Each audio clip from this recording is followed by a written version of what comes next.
para se vocês quiserem rever. Agora sim começou a gravar. Vou colocar esse material também no YouTube se vocês quiserem rever, ou os alunos que faltaram, né, conseguir acessar de alguma forma, tá? Então, estamos falando de demografia. Demografia é o estudo da população, né, do comportamento populacional. Então, a gente vai dar continuidade. Eu vou passar aqui rapidamente o que a gente falou na última aula e vou seguir adiante. Tá? Antes disso, né, os avisos que eu falei que ia dar aí com vocês no chat.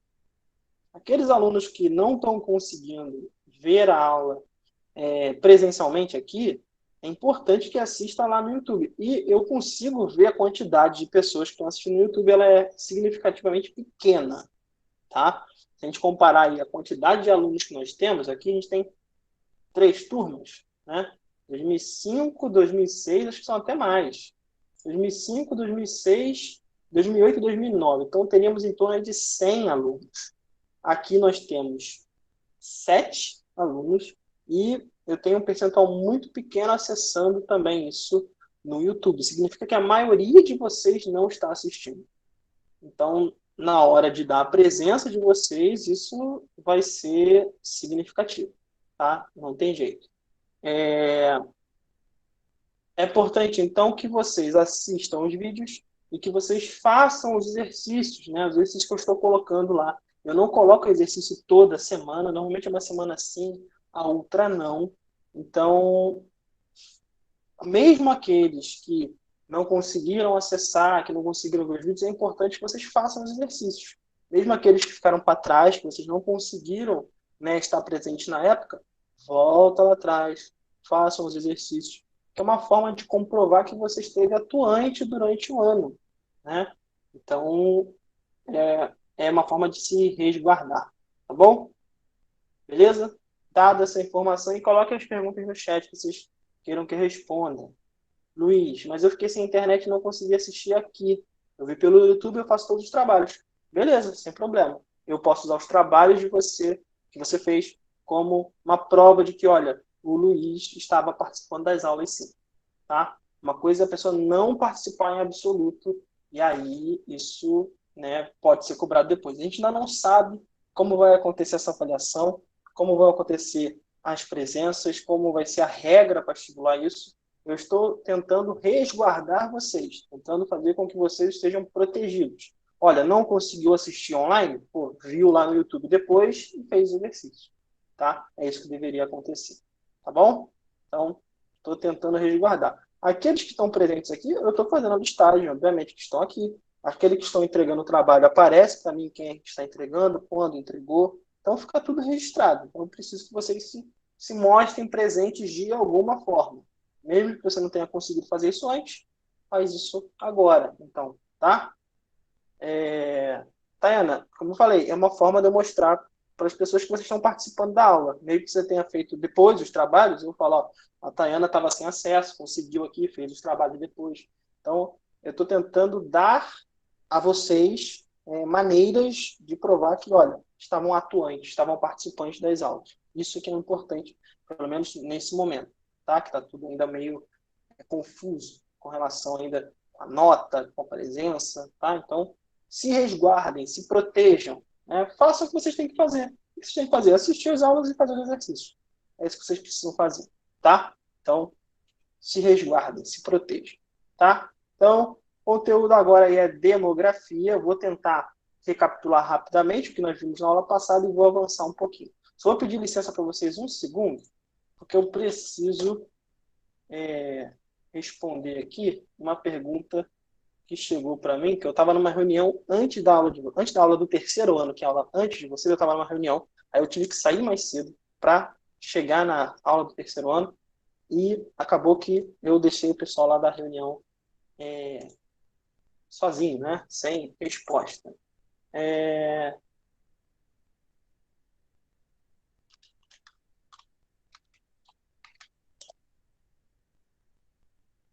Eu escrevi, meu Deus. Então, eu tenho hoje, deixa eu fazer uma conta aqui, gente. Eu tenho hoje 32, então fazendo 14 anos. Beleza. Para. Voltei para cá. Demografia, gente. Então, vou fazer uma recapitulação rápida aí do que aconteceu na última aula. Demografia é o estudo da população. A gente vai entrar nesse conteúdo agora. O comportamento que uma população pode ter. Comportamento geral. Tá? Por que demografia é importante ser estudada? Porque a partir desses dados, dessas informações, eu consigo traçar medidas para a organização pública, né? De alterar o espaço de maneira com que atenda aquelas populações, atenda ao perfil daquelas populações. Então, é natural que os estados façam essas análises demográficas. Hoje em dia, inclusive, até que as empresas façam essas análises, né? As pesquisas de mercado. O que é uma pesquisa de mercado? Quando uma empresa quer saber quem consome o seu produto, se o consumidor está gostando do seu produto ou não, o que ela está fazendo? Ela está fazendo um estudo demográfico, ela está fazendo um estudo da população, dos hábitos, dos costumes. No caso aqui, a demografia ela tem um papel no nosso histórico, né, no histórico dos estados, é um histórico importante para determinar características das populações estatais, né? Então, no caso do Brasil, por exemplo, como o Brasil é um país muito grande, esses estudos são importantes para determinar qual é o perfil da população de cada local e, a partir de então, o poder público ter ferramentas, né, ter informações para fazer as intervenções, né, fazer o que precisa ser feito para melhorar a qualidade de vida dessas pessoas. Então, no Brasil, o estudo demográfico promovido pelo Estado é feito pelo IBGE, o Instituto Brasileiro de Geografia e Estatística. Esse estudo é feito primariamente a cada 10 anos. Tá? O último censo que nós tivemos foi em 2010. O próximo aconteceria em 2020, esse ano. Só que ele foi adiado para o ano que vem, em virtude não só da Covid, mas de outros problemas também. Tá? Não foi só a Covid o problema que fez o censo ser mudado de data, né? Ficou para o ano que vem. E aí, para começar o estudo da população, para começar a entender como a população se comporta, se ela está crescendo, se ela está diminuindo, se ela está envelhecendo, se ela está ficando mais jovem, se está com mais trabalhadores, né, mais pessoas em idade de trabalho, né, a população economicamente ativa, se tem mais homens, se tem mais mulheres, qual é a taxa de reprodução dela. Para estudar tudo isso, a demografia usa alguns indicadores e taxas. Tá? Então, nós passamos na primeira aula a falar desses indicadores. Vou botar aqui o F5 para ficar mais bonitinho, né? Fica grandão para aí. Acho que assim fica melhor, né? Então, ó, nós falamos, então, lá na primeira aula, de taxas de natalidade, taxa de mortalidade e taxa de mortalidade infantil. Foram esses três conceitos que eu peguei, só esses três. Tá? Taxa de natalidade, taxa de mortalidade e taxa de mortalidade infantil. E aí eu vim para cá, na taxa de natalidade, para mostrar para vocês, coloquei a fórmula aí na tela, para mostrar para vocês que a taxa de natalidade não é simplesmente a quantidade de nascimentos. Não é isso. A taxa de natalidade, como o nome está dizendo, é uma taxa. E se ela é uma taxa, ela é um cálculo realizado com, né, alguns critérios. Quais são os critérios nesse caso? A taxa de natalidade ela é medida levando em consideração o número de nascimentos em relação à população daquele local. Então, eu pego a quantidade de nascimentos no Brasil e eu divido a quantidade de nascimentos pela população brasileira. Por que isso é importante ser feito? Porque na hora de eu comparar as taxas de natalidade, isso vai ficar aparente. Por exemplo, é muito mais significativo nascerem 1.000 crianças numa população de um país que tenha 10 mil habitantes do que nascer 1.000 crianças numa população de 500 mil habitantes.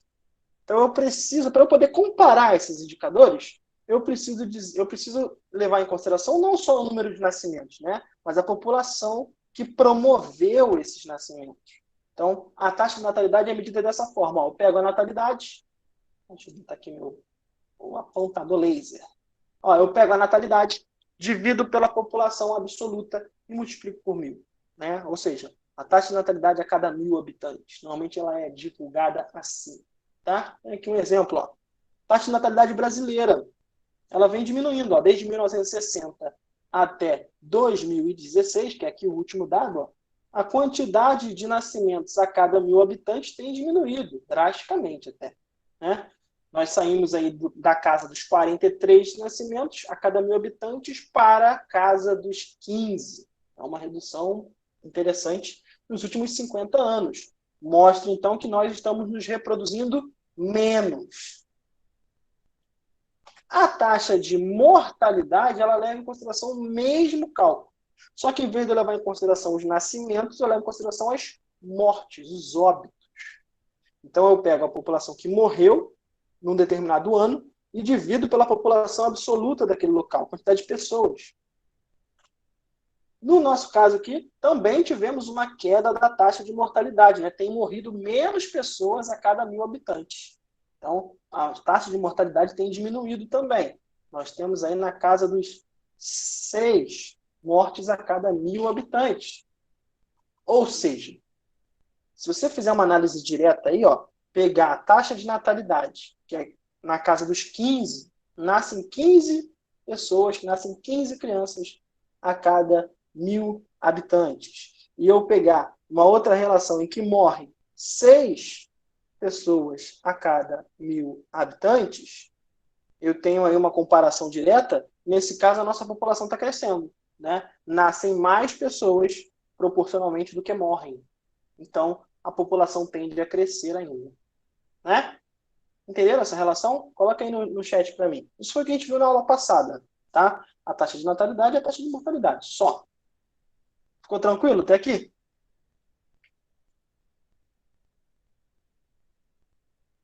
Bom, imagino que sim. Tô calmo, Tainá. Vamos lá. Tô calmo. Vamos lá. Bota aí tua pergunta. O que houve? O que você não entendeu?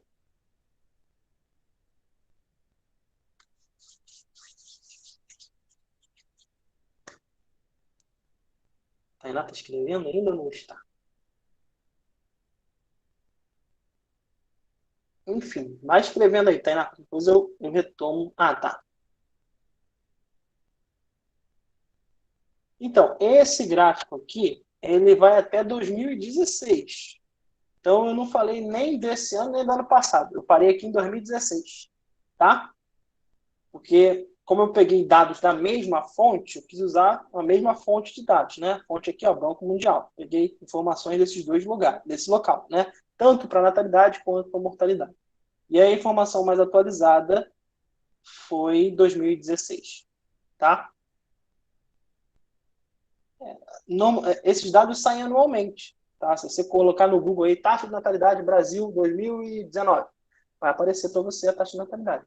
A de mortalidade também, o Google já manda para você, já escreve para você, tá?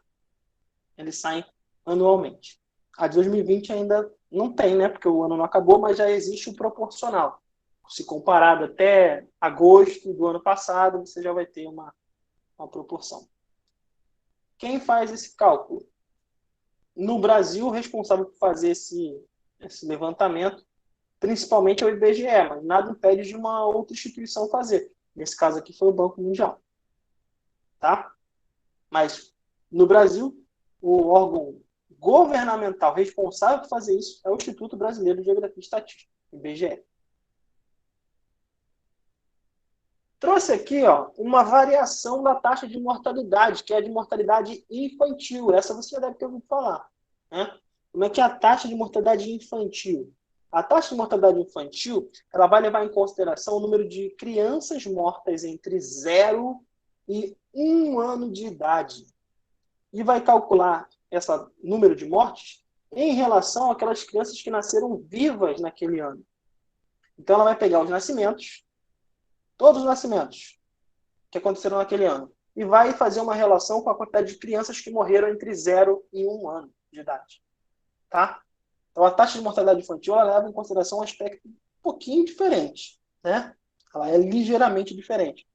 E ela representa muito, quando você tem uma taxa alta de mortalidade infantil, você pode associar diretamente a problemas de saúde e educação, saneamento básico.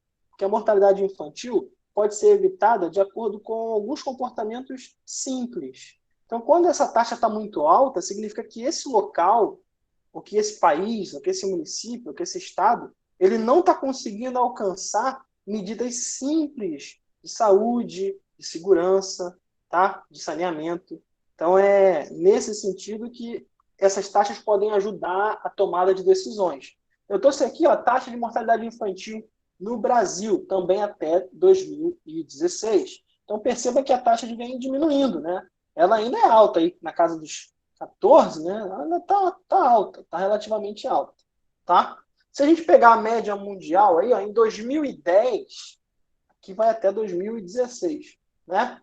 Em 2010, a taxa de mortalidade infantil no Brasil estava na casa de 21, ou seja, a cada 1.000 nascimentos morriam 21 crianças. Se eu comparar com os locais mais evoluídos, vamos dizer assim, do ponto de vista do desenvolvimento econômico, Europa e América do Norte, o número é muito menor, né? 5,6 e 7. São números muito menores. Agora, se eu pegar aí países em desenvolvimento, no caso o Brasil, estamos na média aí 20 mortes a cada 1.000 nascimentos. Mas se eu levar em consideração as áreas mais afetadas por problemas de saneamento, de saúde, de educação, né, de alimentação, olha aí, ó, a Ásia, 40 nascimentos praticamente, e na África praticamente o dobro, 78,9. Então, percebam como é um problema que assola o continente africano e que, teoricamente, é um problema simples de ser resolvido. Tá? É um problema que, se você oferece disponibilidade de saneamento, de saúde, né, e de alimentação, esse número reduz muito. Mas como o continente africano passa por esses problemas, esse indicador é relativamente alto. Vale lembrar que ele vem diminuindo ano após ano, mas ainda é um valor alto. Tá? E vamos para a matéria desse dia, de hoje, né? Que até agora eu falei só do que eu falei na aula passada. Então, a partir de agora, eu vou construir com vocês, do jeito que eu fiz na aula passada. A gente precisa levar em consideração ainda, para estabelecer a quantidade de pessoas em um determinado local, não só a taxa de natalidade e a taxa de mortalidade. A gente precisa levar em consideração também as migrações. E aí eu vou chamar a atenção para vocês, porque migração é um termo complicado, é um termo que gera aí certa, vamos dizer assim, pode cair numa pegadinha para você aí no vestibular, é um termo que você precisa tomar cuidado. Porque migração é qualquer fluxo de pessoas. Quando a pessoa sai de um local para ir para outro, ela migra de um local para outro. Existem ainda alguns termos importantes aqui. No caso, a imigração e a emigração. Então, presta atenção aqui que eu vou explicar para você o que é a imigração e a imigração de uma vez só. Vou explicar os dois. Na mesma explicação, você vai pegar os dois. Tá? Seguinte. Vamos supor que eu, Daniel, esteja me mudando, vou sair daqui do Brasil e estou indo morar em Portugal. Tá? Eu vou realizar esse fluxo migratório. Né? Eu vou me mudar do Brasil definitivamente para Portugal. Na perspectiva do Brasil, eu, quem estou saindo do Brasil, eu sou um emigrante. Eu estou emigrando do Brasil. Agora, na perspectiva de Portugal, que eu estou chegando, eu sou um imigrante. Então, emigração e imigração é uma questão de ponto de vista. Né? É óbvio que se eu analiso um país só, se eu for analisar só o Brasil, eu posso falar de emigração do Brasil e de imigração para o Brasil. Né? Pessoas que saíram do Brasil para outros países e pessoas de outros países que chegaram no Brasil. Posso fazer esse cálculo. Tá? Mas todo imigrante também é um imigrante na perspectiva de um outro país, e todo imigrante também é um emigrante na perspectiva do seu país de origem. Todo mundo entendeu isso? Ficou tranquilo? Ficou razoável? O que é emigração e o que é imigração? Emigração, saída. Imigração, chegada.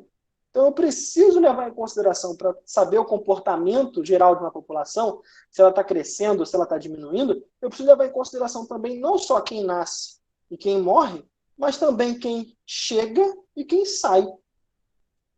Tayana.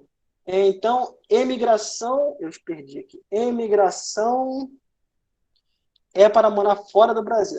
No exemplo que eu dei, quando você emigra, você sai, tá? Então você está indo para outro país. Então, emigração é saída de habitantes, né? Saída daquele país, saída daquele município, saída daquele local. Normalmente a gente trabalha na escala do país, né? Então, emigração, a saída de pessoas para morar em outros países é uma emigração, tá? E imigração é chegada. É só se lembrar aí que vocês devem ter dado isso em história, né? A imigração de povos, né, italianos, suíços, que vieram morar aqui no Brasil depois do período da escravidão. Então, o Brasil incentivou a imigração de europeus, ou seja, a vinda de europeus para cá. Tranquilo? Ficou tranquilo? Ou me deem um feedback. Eu preciso saber se vocês estão entendendo ou se vocês não estão entendendo. Até para eu poder reformular aqui a explicação, se for o caso. Me dá um retorno aí. Ficou tranquilo? Imigração e emigração. Eu vou até aqui, ó, alterar aqui, ó, imigração. Vou colocar aqui, ó, saída de habitantes de forma definitiva para outras localidades. E a emigração, opa, perdão, né? Eu coloquei aqui, ó. Imigração é a saída. Imigração é a chegada de habitantes de forma definitiva de outras localidades. Tá? Tranquilo aqui? Quando eu falo só migração, normalmente eu estou falando de um fluxo de habitantes dentro do mesmo território. Tá? Então, quando eu falo, vou voltar aqui para a apresentação, tá? Ó, quando eu falo de migração, eu estou falando de pessoas que se movimentaram, né, dentro do mesmo território. Então, por exemplo, pessoas que saíram do Rio de Janeiro para morar em sei lá, em, oh meu Deus, um bairro, em Nova Iguaçu.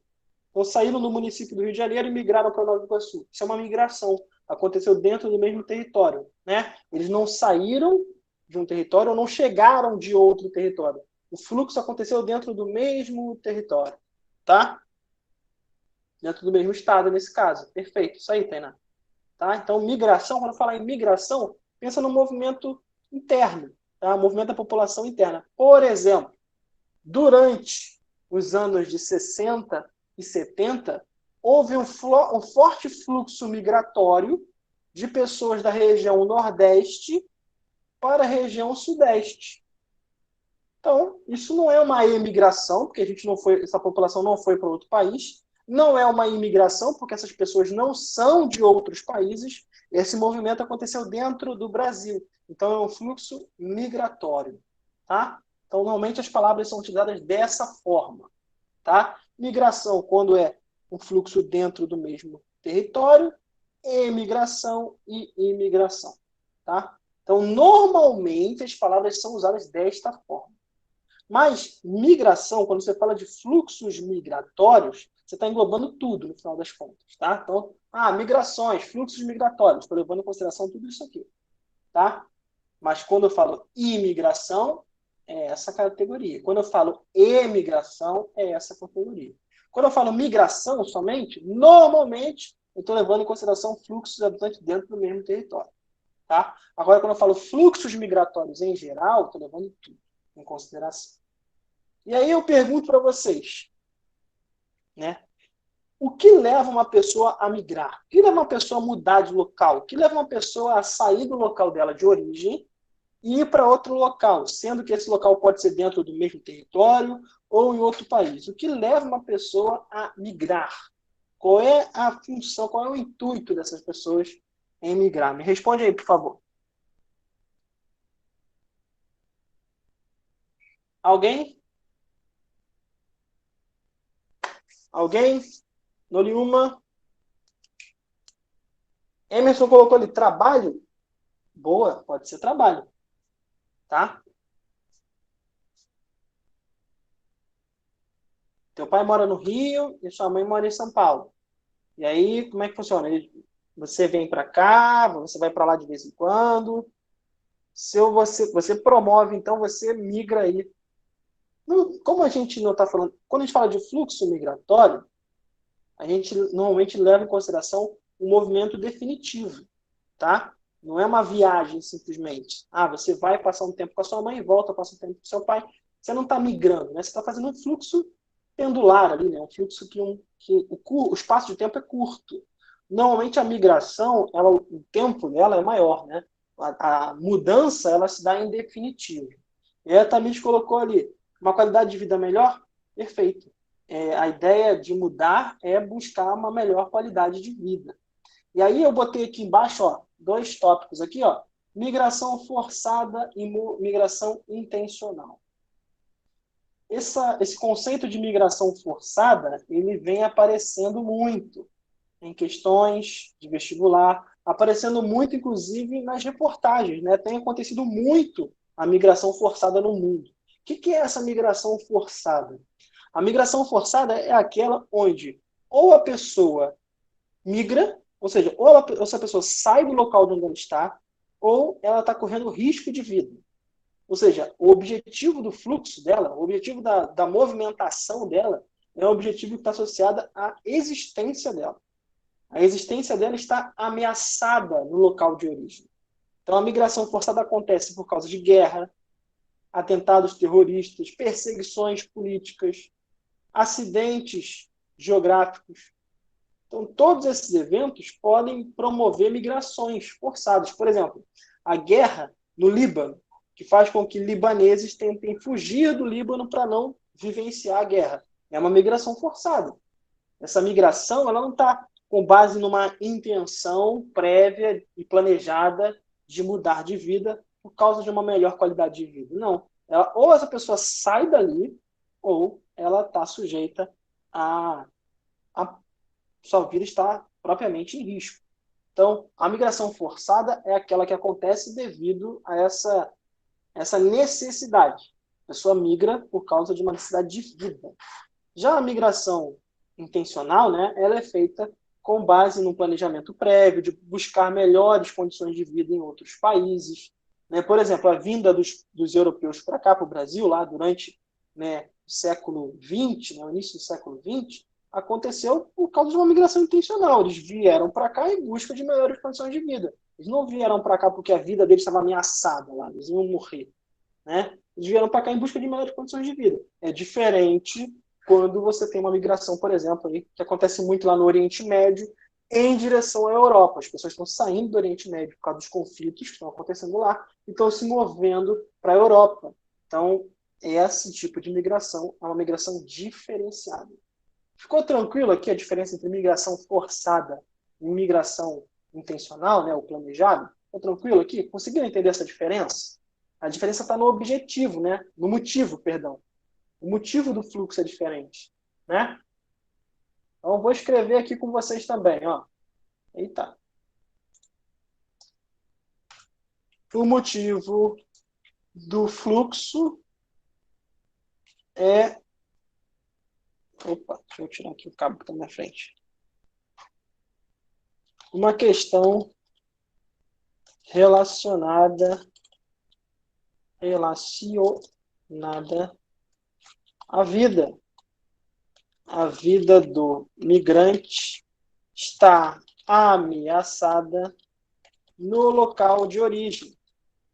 Por isso, ele procura, por isso ele migra para outra localidade. Tranquilo, né? E a intencional, planejada, em busca intencional de melhores condições de vida, emprego, estudo, tá?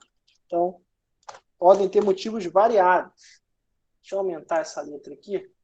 Vou botar isso aqui um pouquinho mais para cima e aumentar um pouco essa letra para, na hora de você estudar, o negócio estar um pouquinho melhor, né? Porque a letra está muito pequena. Pronto, acho que agora ficou melhor. Tá? Deixa eu botar isso aqui para cá. Dá para aumentar até mais um pouquinho. Não, ficou assim mesmo. Deixa eu ver se ficou bom. 5. Opa. Ah, ficou melhor, né? Dá para ler agora melhor. Dúvidas, queridos, até aqui? Não? Conversa comigo aí. Tá. Para terminar, a gente consegue, então, agora, já que a gente falou de emigração, de imigração, de taxa de natalidade e de taxa de mortalidade, chegar, então, aos perfis de crescimento. Saber se uma população está crescendo ou se ela está diminuindo em determinado local. Tá? Então, para isso, vou voltar aqui no início. Ó. A gente vai levar em consideração o crescimento vegetativo e o crescimento absoluto. Crescimento vegetativo e crescimento absoluto são coisas diferentes. Então, ó, crescimento vegetativo. O crescimento vegetativo, ele é um indicador que vai comparar, então, dois arquétipos, para saber se a população está crescendo ou se ela está diminuindo. Esse crescimento, por mais que tenha esse nome, crescimento vegetativo, ele pode ser negativo. Pode ter menos pessoas nascendo e mais pessoas morrendo, né? Ou seja, a população está diminuindo. Então, por mais que o nome tenha a palavra crescimento, nem sempre é positivo. Tá? Pode ser um crescimento negativo. O crescimento vegetativo ele vai levar em consideração só dois indicadores. Ele vai levar em consideração a taxa de natalidade e ele vai diminuir da taxa de mortalidade. Tá?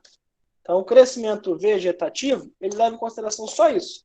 Ele pega a taxa de natalidade, diminui pela taxa de mortalidade. Tá bom? Então, esses dois indicadores são os únicos levados em consideração. Já o crescimento absoluto, vou até fazer outro slide aqui, ó. Crescimento absoluto. Absoluto.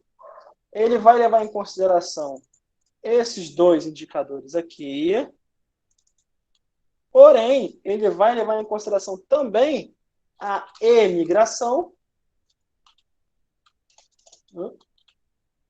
e a imigração. Vou botar assim, ó, que aí fica mais fácil, né?